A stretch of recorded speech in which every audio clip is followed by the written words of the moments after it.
Hi guys, আমি সুনন্দা আবার চলে এলাম আরেকটা ভিডিও নিয়ে।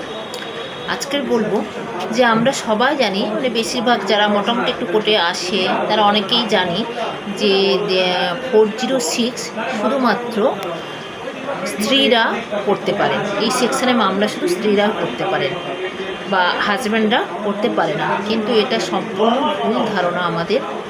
যে স্ত্রীধন আর্টিকেল যেটা বলা হয় সেটা 406-এর মধ্যেই পড়ে, কিন্তু 406 এই সেকশানে কিন্তু হাজব্যান্ডরাও স্ত্রীর বিরুদ্ধে এই সেকশানে মামলা করতে পারে।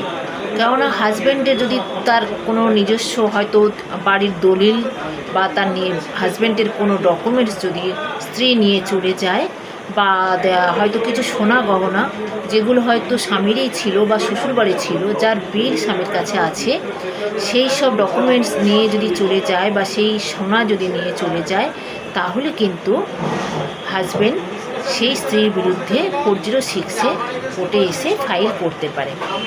এটা আপনারা করতে পারেন। এরকম কোনো প্রবলেমে পড়লে অবশ্যই কোনো ভালো লয়ারের সঙ্গে পরামর্শ করুন, আপনারা অবশ্যই রিলিফ পাবেন।